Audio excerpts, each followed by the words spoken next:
الحمد للہ رب العالمین، الصلاۃ والسلام علی سید الانبیاء والمرسلین وعلی آلہ واصحابہ اجمعین، اما بعد، اعوذ باللہ من الشیطان الرجیم، بسم اللہ الرحمن الرحیم۔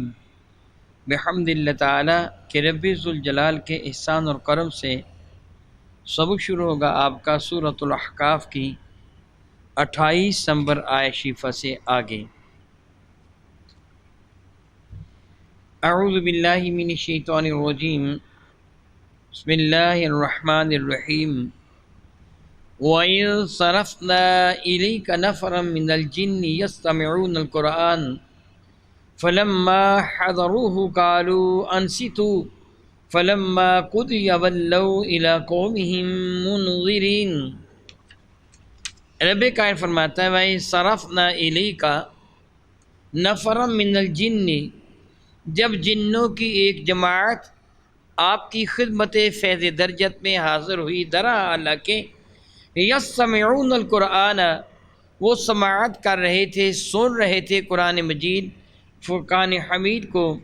فلما حضروہ، پھر وہ جب آپ کی خدمت فیض درجت میں باقاعدہ حاضر ہوئے تو قالو، وہ آپس میں بولے کہنے لگے، انصتو، آپس میں ایک دوسرے کو کہنے لگے خاموش ہو جاؤ، سنو۔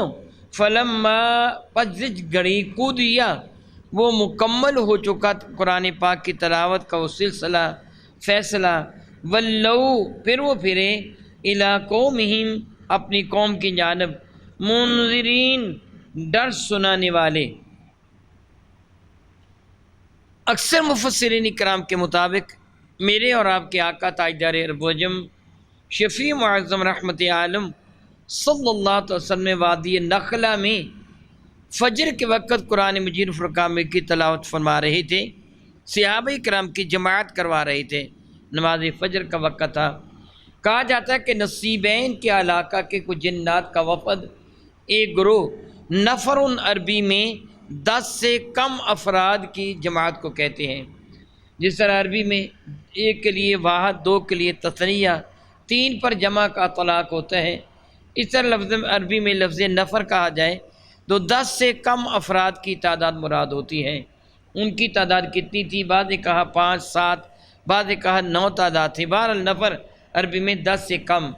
اتنی تعداد میں وہ جنات گھومتے پھرتے، صرف کا لفظی معنی ہوتا ہے چلانا، جس طرح ہم نے روپے پیسہ صرف کیا، یہ عربی زبان کا لفظ ہے صرف کرنا، گھمانا، چلانا، پھیرنا، یعنی وہ جنات گھومتے گھماتے وادی نخلہ میں پہنچے تو میرے اور آپ کے آقا تاجدار ارب و عجم شفیع معظم رحمت عالم صلی اللہ تعالی وسلم فجر کے وقت نماز فجر کی جماعت کروا رہے تھے، تلاوت ہو رہی تھی، تو انہوں نے قرآن مجید فرقان کو سنا۔ رب کریم فرماتا ہے یستمعون القرآن، انہوں نے قرآن کریم کی سماعت کی، قرآن کریم کو سنا۔ فلما حضروہ، قرآن مجید فرقان میں سننے کے بعد معلوم یوں ہوتا ہے پھر وہ باقاعدہ بارگاہ ساتھ باب میں حاضر ہوئے۔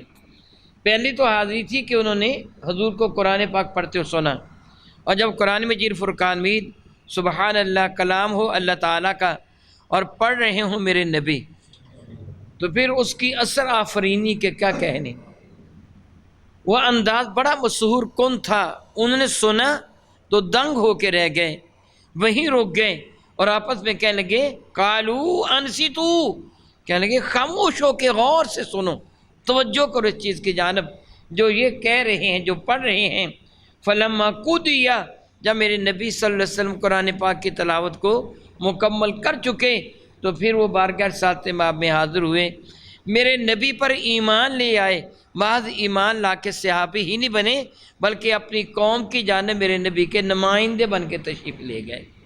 متعدد مرتبہ جنات بارگاہ ساتھ باب میں حاضر ہوئے، اور پھر جنات کا ایمان لا کر ترغیب دینے کا انداز ایک بڑا عجیب و غریب تھا کہ وہ ترغیب بھی دیتے تھے کہ پہلے تو وہ کہتے ایمان کی سلامتی کے بارے میں دعوت دیتے۔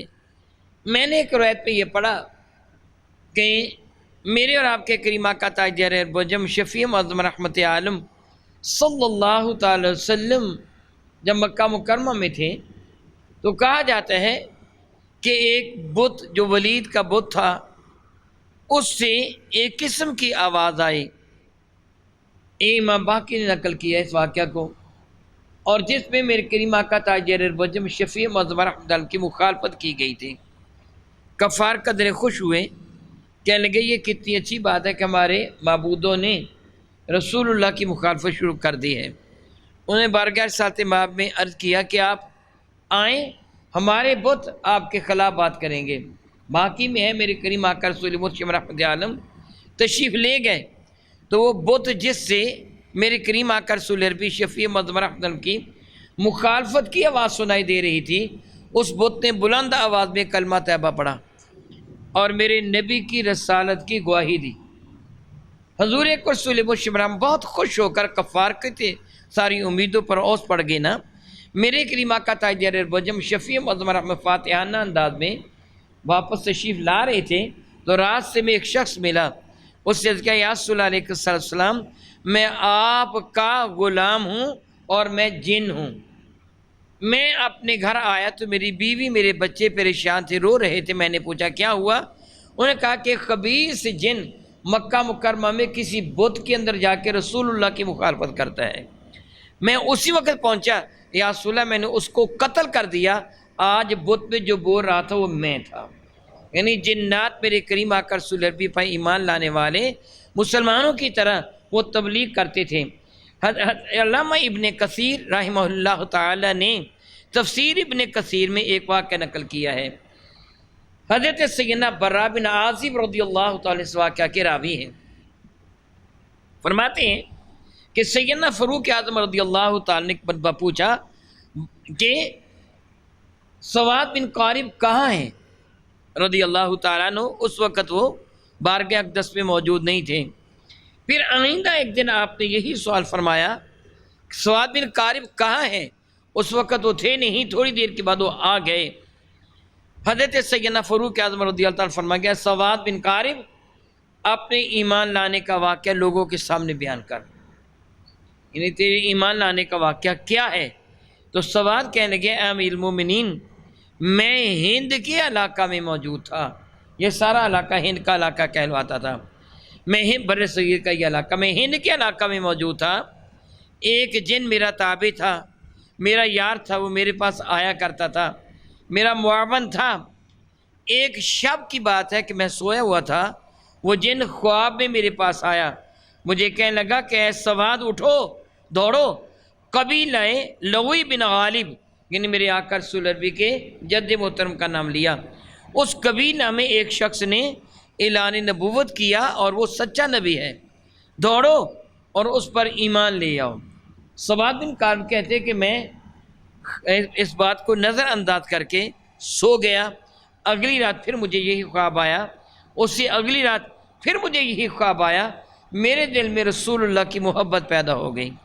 میں نے اپنی اونٹنی کو کسا اور سوار ہو کر مکہ مکرمہ میں پہنچا. جب بارگاہ رسالت مآب صلی اللہ علیہ وسلم میں حاضر ہوا، رسول مرشد رحمت عالم کی نظر کرم مجھ پہ پڑی. فرمایا کہ مرحبا بسواد یا سواد ابن قارب قد علمنا ما جاء بک. اے سواد تیرا آنا مبارک ہو، ہم اس کو بھی جانتے ہیں جس سے تجھ کو بھیجا ہے، یعنی جس سے تجھے بھیجا ہم اسے بھی جانتے ہیں، تیرا آنا مبارک ہو. سواد بن قارب کہتے ہیں میں نے یہ سنا تو میں بہت خوش ہوا اور کلمہ طیبہ پڑھ کر رسول رحمت پر ایمان لے آیا.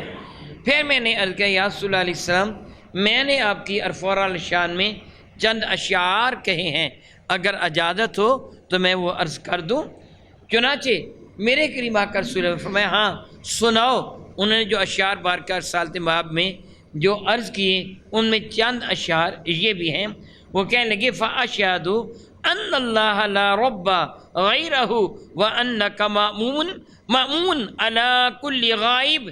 میں گواہی دیتا ہوں کہ کائنات اسی میں اللہ تعالیٰ جل وعلا وہی واحد ہے، لا شریک ہے، اس کے سوا کوئی بھی رب نہیں ہے. اور میں گواہی دیتا ہوں کہ رب کائنات جل وعلا نے آپ کو سارے غیبوں پر امین بنایا ہے. سبحان اللہ و بحمدہ. گویا میرے نبی کے علم غیب کا اقرار کیا کہ اللہ نے آپ کو علم غیب عطا فرمایا ہے۔ وَأَنَّكَ أَدْنَى الْمُرْسَلِينَ وَسِيلَةً إِلَى اللَّهِ يَا ابْنَ الْأَكْرَمِينَ اطائب، اور اللہ رب العزت جل وعلا کے حضور جتنے انبیاء ہیں سب نبیوں سے زیادہ افضل و اعلیٰ آپ ہیں بے اعتبار وسیلہ کے، یعنی آپ کا وسیلہ سب سے زیادہ مؤثر کارگر ہے، قریب ترین ہے۔ اے اس ذات اس والدین کی اولاد جو بڑی ہی عزت والے والدین ہیں، فَمُرْنَا بِمَا يَأْتِيكَ يَا خَيْرَ مُرْسَلِينَ، ہمیں حکم دیجئے ان باتوں کا جو باتیں آپ لے کے آئے ہیں اے سارے رسولوں میں، ارفع اعلیٰ رسول متشم رحمت عالم صلی اللہ علیہ وسلم، وَإِنْ كَانَ فِيمَا جَاءَ شَيْبُ الظَّوَائِبِ، اگرچہ ان پر عمل کرتے ہوئے ہمارے بال سفید کیوں بھی نہ ہو جائیں، ہم یقیناً بالیقین آپ کے ارشادات عالیہ کی تعمیل کریں گے۔ اور سبحان اللہ و بحمدہ، وہ ایمان لے کے آئے ہیں اور میرے نبی کی خدمت فیض درجت میں اپنی معروضات پیش کرتے ہوئے اپنے عقیدے کا کتنے ارفع اعلیٰ انداز میں اظہار کر رہے ہیں۔ اور انہوں نے یہ بھی عرض کیا وَكُلِّ شَفِيًّا يَوْمًا لَا ذُو شَفَاعَةٍ سِوَاكَ بِمُعْنٍ عَنْ سَوَادِ بْنِ قَارِبٍ، یا رسول اللہ قیامت کے دن جب کوئی کسی کی سفارش کرنے والا نہ ہوگا، آپ سفارش کریں گے، یا رسول اللہ آپ میری سفارش فرما دینا، آپ میری شفاعت کر دینا کہ آپ کے سوا سواد بن قارب کی کوئی بھی سماعت کرنے والا نہ ہوگا۔ میرے کریم آقا یہ اشعار سن رہے تھے اور مسکرا رہے تھے، حضور یہ اشعار سن رہے تھے اور مسکرا رہے تھے، یعنی جنات نے میرے نبی کی رسالت کی گواہی بھی دی اور میرے نبی کے نمائندے بن کر بھی میرے کریم آقا رسول نبی کے دین متین کے مبلغ بھی بنے۔ رب کریم فرماتے ہیں وَلَّوْا إِلَىٰ قَوْمِهِمْ مُنذِرِينَ، وہ اپنی قوم کی جانب پلٹے اس حال میں کہ اپنی قوم کو وہ ڈر سنانے والے تھے۔ قالوا، انہوں نے جا کر اپنی قوم کو کہا یا قومنا انا سمعنا کتابا، اے ہماری قوم ہم نے سنا ہے ایک کتاب کو، انا سمعنا کتابا انزل من بعد موسیٰ، اے ہماری قوم والو ہم نے ایک ایسی کتاب کی تلاوت سنی ہے جو اللہ تعالیٰ نے موسیٰ کلیم اللہ کے بعد نازل کی ہے۔ قالو، کہنے لگے یا قومنا، اے ہماری قوم، انا بے شک ہم کی ہماری یہ حالت ہے، سمعنا ہم نے سماعت کی، ہم نے سنی، کتاباً ایک کتاب کہ انزل من بعد موسیٰ جسے نازل کیا گیا ہے موسیٰ کلیم اللہ کے بعد، مصدقا لما بین یدیہ، وہ کتاب تصدیق کر رہی ہے ان ساری کتابوں کی جو قبل ازیں نازل ہو چکی ہیں، یہدی الی الحق، وہ کتاب رہنمائی کرتی ہے حق کی جانب، رب کی جانب رہنمائی کر رہی ہے، الی صراط مستقیم، وہ راستے پر چلا رہی ہے جو راہ سیدھا ہے اور صراط مستقیم ہے۔ بات ہدایت کی ہے، جس کو اللہ تعالیٰ چاہے ہدایت دے دے۔ ذرا غور کریں، کفار مکہ دن رات قرآن پاک سنتے تھے مگر ایمان لے کے نہیں آئے، ان جنہوں نے ایک مرتبہ قرآن پاک سنا اسی وقت ایمان لے کے آ گئے۔ یہ رب کی عطا ہے نا، جس کو چاہے عطا فرما دے۔ انہوں نے اپنی قوم میں جا کے کہا کہ موسیٰ کلیم اللہ کے بعد ایک کتاب نازل کی ہے، اگرچہ موسیٰ کلیم اللہ کے بعد دو مزید کتابیں نازل ہو چکی تھیں، زبور اور انجیل، چونکہ آئین، قانون اور شریعت کی کتاب تورات تھی اور قرآن کریم بھی آئین اور قانون شریعت کی کتاب ہے، اس لیے انہوں نے کہا کہ اس قسم کی کتاب، جیسی کتاب یعنی تورات موسیٰ کلیم اللہ پر ایک آئین، قانون اور ضابطہ اخلاق کی کتاب نازل کی گئی تھی، ایسی ہی کتاب نازل ہوئی ہے اور وہ کتاب پہلی کتابوں کی تصدیق کرتی ہے، یعنی وہ کتاب تورات، زبور، انجیل کا انکار نہیں کرتی، وہ کوئی گھڑی ہوئی کتاب نہیں ہے، ان کی مصدق ہے، تصدیق کرتی ہے، یہدی الی الحق الی صراط الی طریق مستقیم، وہ حق کی ہدایت دیتی ہے اور سیدھی راہ پر چلنے کی ترغیب دیتی ہے وہ کتاب۔ یا قومنا، اے ہماری قوم، اجیبو داعی اللہ، اللہ تعالیٰ کے بلانے والے کی دعوت کو قبول کر لو، رسول اللہ پہ ایمان لے آؤ، وآمنوا بہ، رسول مرشد رحمت عالم صلی اللہ علیہ وسلم پر ایمان لے آؤ، پھر کیا ہوگا؟ یغفر لکم من ذنوبکم، اللہ تعالیٰ تمہارے سارے گناہوں کو معاف فرما دے گا۔ سبحان اللہ تعالیٰ و بحمدہ، یہ تبلیغ کرنے کا کتنا حسین انداز ہے، کتنا دلکش انداز ہے۔ اے قوم والو ایمان لے آؤ۔ حقیقت یہی ہے نا، میرے اور آپ کے کریم آقا رب ذوالجلال کے محبوب حضور رسول مبشر رحمت عالم صلی اللہ تعالیٰ علیہ وسلم کے ارشاد گرامی قدر کا مفہوم بنتا ہے، ایمان لانا سابقہ کے سارے گناہوں کا کفارہ بن جاتا ہے۔ یعنی جو بندہ ایمان لے آتا ہے، کوئی کافر ایمان لے آتا ہے، اس کی پہلی زندگی کتنی بھی گناہ آلود کیوں نہ ہو، کتنے بڑے جرائم اس سے کیوں نہ کی ہو، شرک سے بڑھ کر جرم اور کیا ہو سکتا ہے؟ سب سے بڑا جرم اور ظلم شرک ہے، اور جب مشرک کلمہ طیبہ پڑھ لیتا ہے تو اللہ تعالیٰ اس کے سارے گناہوں کو معاف فرما دیتا ہے۔ تو اے ہماری قوم ایمان لے آؤ اس رسول پر، اس قرآن پر، یغفر لکم، اللہ تعالیٰ جل وعلا تمہاری مغفرت فرما دے گا، تمہارے گناہوں کو معاف فرما دے گا۔ یغفر لکم من ذنوبکم، جو تمہارے گناہ ہیں، تمہاری کوتاہیاں ہیں، تمہاری غلطیاں ہیں، ان کو معاف فرما دیا جائے گا۔ وَيُجِرُكُم مِّنْ عَذَابٍ عَلِيمٍ، رب ذوالجلال تم کو عذاب علیم سے بچا لے گا، تمہاری حفاظت فرما دے گا۔ وَمَن لَا يُجِبْ دَاعِيَ اللَّهِ، تو جو کوئی قبول نہ کرے گا اس اللہ تعالیٰ جل وعلا کی جانب، داعی جو اللہ کی جانب بلانے والا ہے، جو کوئی اس کی بات کو، اس کی دعوت کو قبول نہیں کرے گا، فَلَيْسَ بِمُعْجِزٍ فِي الْأَرْضِ، وہ کسی کو کبھی بھی اللہ تعالیٰ جل وعلا کے، وہ کبھی بھی اللہ تعالیٰ جل وعلا کو عاجز نہیں کر سکے گا زمین میں۔ وَلَيْسَ لَهُ مِن دُونِهِ أَوْلِيَاء، اور اللہ تعالیٰ کے مقابلے میں کوئی بھی اس کا دوست نہ ہوگا جو اس کو اللہ تعالیٰ کے عذاب سے بچا سکے۔ اولئک فی ضلال مبین، یہی وہ لوگ ہوں گے جو سری اور کھلم کھلا گمراہی میں ہوں گے۔ سبحان اللہ تعالیٰ بحمدہ، یہ رب کائنات کی عطا ہے۔ دیکھیے موسیٰ کلیم اللہ پر ایمان لانے والے جادوگر آنے وقت میں نہ صرف حضرت موسیٰ کے صحابی بن گئے بلکہ بہترین مبلغ بھی بن گئے تھے۔ اسی طرح یہ جنات جو بارگاہ ساتھ ماں میں حاضر ہوئے، تھوڑی ہی دیر میں میرے کریم کی صحبت فیض درجہ سے جو مستفیض ہوئے، بہترین مبلغ بن گئے۔ دیکھو ان کے سمجھانے کا انداز کتنا حسین اور کتنا پیارا ہے۔ رب کائنات جل وعلا کی ارشاد فرماتے ہیں، انہوں نے جا کر اپنی قوم کو یہ کہا کہ جو کوئی اللہ تعالیٰ پر ایمان لائے گا وہ اللہ تعالیٰ جل وعلا کو، اللہ کے نبی کو زمین پر عاجز نہیں کر سکے گا، یعنی ایسے نہیں ہو سکے گا کہ وہ اللہ تعالیٰ کی گرفت سے بچ جائیں، اور جو کوئی ایسا کرے گا اس کا اللہ کے مقابلہ میں کوئی بھی مددگار و معاون نہ ہوگا۔ اولئک فی ضلال مبین، یہ وہ لوگ ہوں گے جو کھلم کھلا گمراہی میں ہوں گے۔ او کما قال اللہ تبارک و تعالی، واللہ تعالی اعلم باسرار کتابہ۔